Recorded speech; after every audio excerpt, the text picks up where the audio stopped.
So, last week we talked about why it's important to spend time on reflection and some different ways that you can go about it.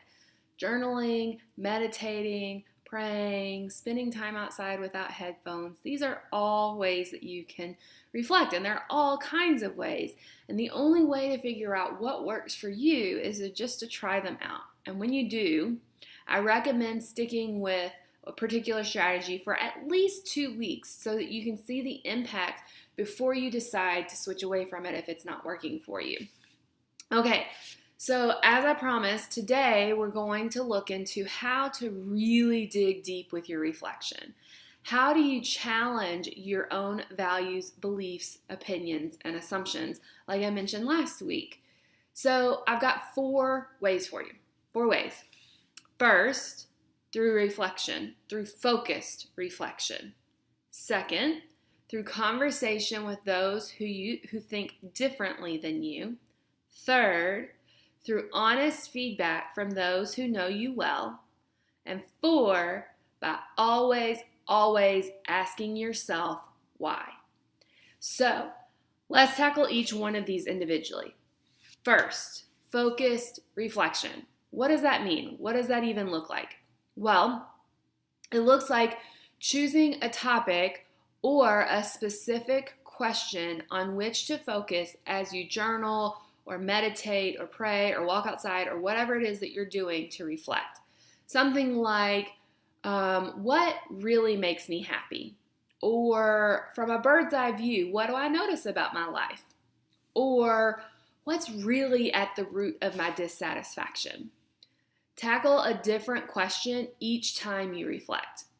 Now, you'll know that you're digging deep if you find yourself continuing to consider the question or your thoughts even beyond the time that you dedicated for reflection.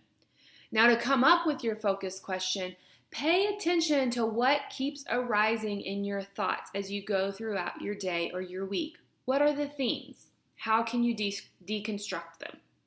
Now, if you're struggling to find a focus question, there are all kinds of questions just through a quick Google search, so don't stress about it.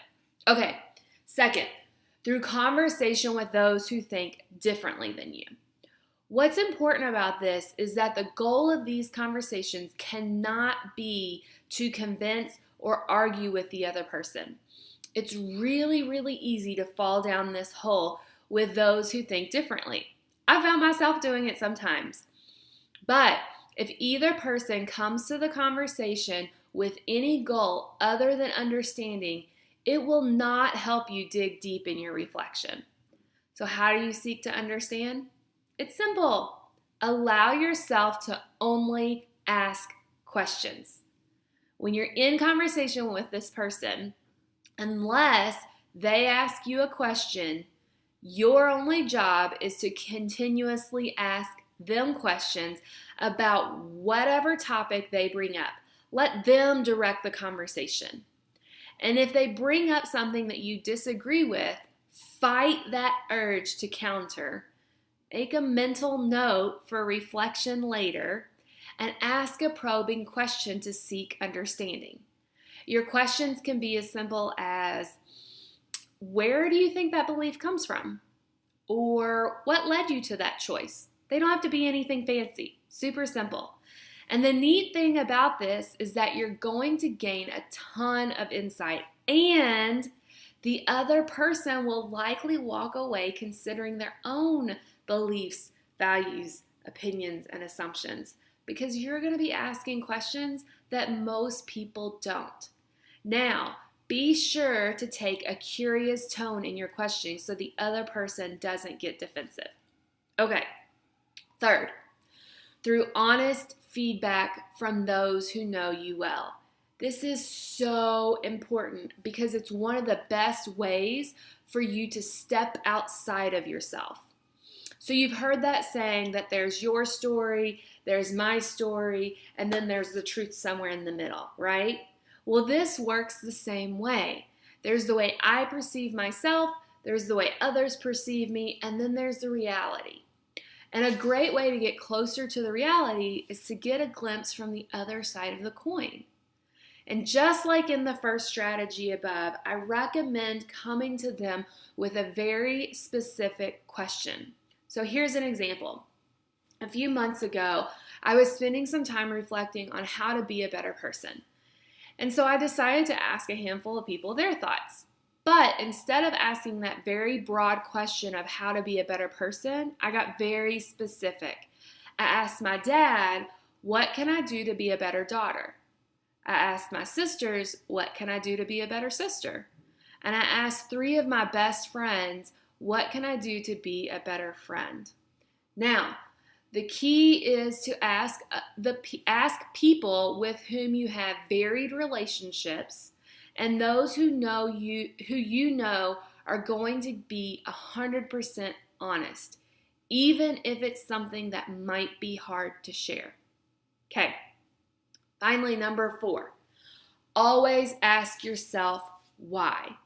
This is the most important strategy. So when you're focusing on a question and the response comes easily, ask why. And if that response comes easily, ask why again. Keep asking yourself why until it's not as easy or quick to answer.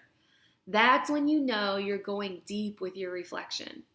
When it comes to your conversations with others, I'd steer clear of asking them why, because you don't want to put them on the defensive and turn the conversation sideways, but you should be asking yourself why.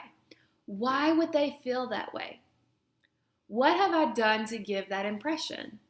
And this goes for both positive and critical feedback.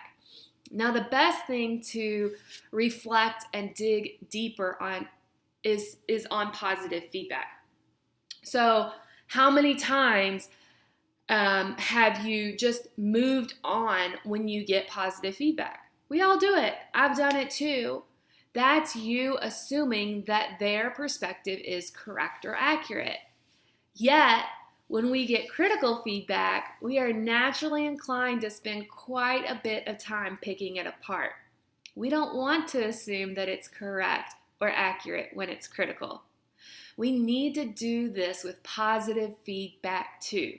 Remember, the goal is to get closer to realistic perspective. So always ask yourself why. I hope you found this helpful. You have a great weekend, and we'll catch up next week to figure out what to do with your reflection. Because all of this work doesn't mean anything if you don't take action with what you've learned. Mwah.